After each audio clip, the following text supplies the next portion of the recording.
Welcome back, everybody. Week 4 of the big picture. Back for community groups. Did you just forget how to count? I don't know what week. It's been a big series. It has. It's been really long. I mean, we're almost done.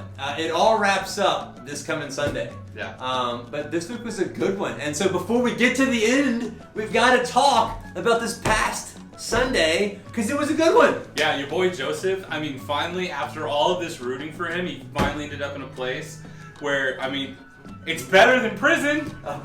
Yes. Really, anything's better than prison. Slavery. And slavery. You know, he's in a place, he's right next to the Pharaoh, he's making all these really big decisions, so he's in a really great spot. And you left us with the bottom line of, when you can't see the bigger picture, trust that God is working for your good.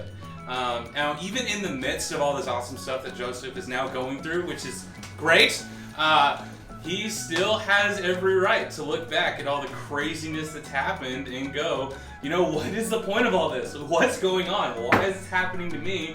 And is there a reason? Is there a purpose for any and all of this? So to kind of lead us to answering maybe those questions a little bit, Connor, what's one example of a difficult circumstance to a middle schooler? Because we were talking middle schoolers. Well, I don't know if you know this, but I'm not a middle schooler.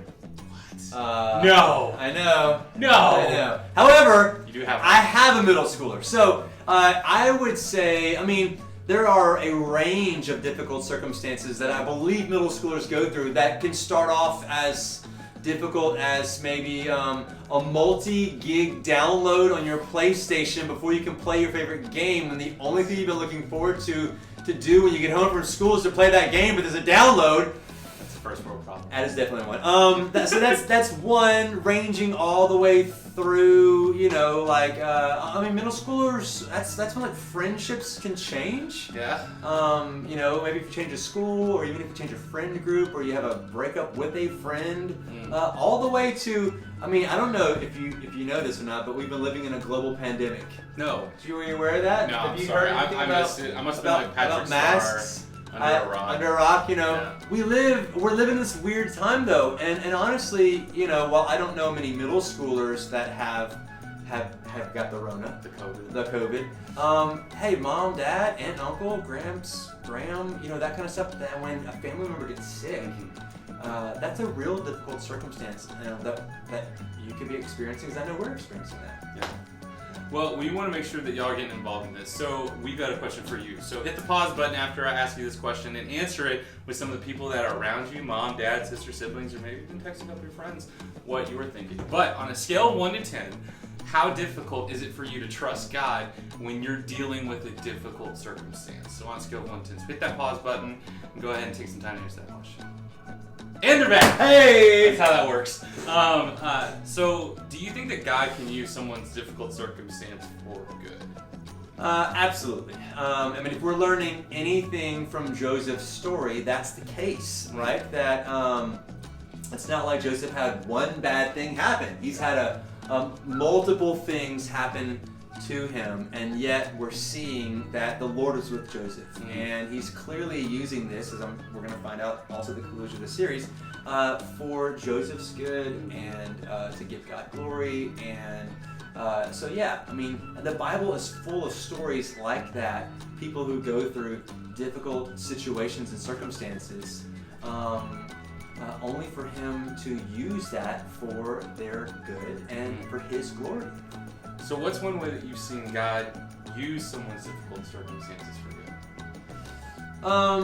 I think the best way to answer that is like in my own life. And I'm sure there's other instances as well. I'm just thinking like, you know, we've moved several times and have asked that question about our moves as well.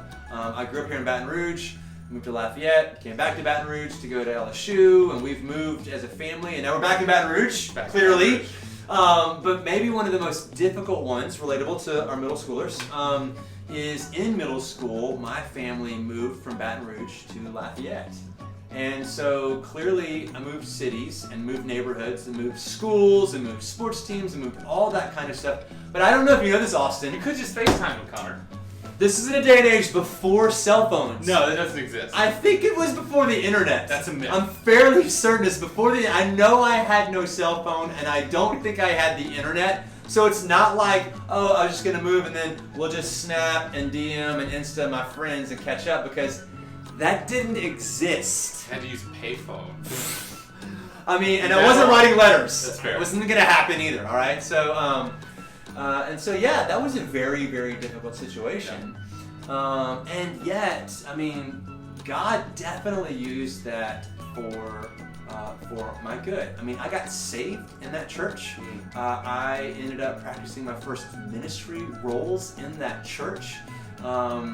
The way I viewed God and myself radically changed and shifted in that church. I met my wife Rachel in that church. So there's definitely lots of things that God worked for my good there. I mean, that's big picture stuff too. But I mean, I think back on those times in that youth group in Lafayette, and those were some of the most formative years of my faith. And so God was definitely working for my good even in that situation.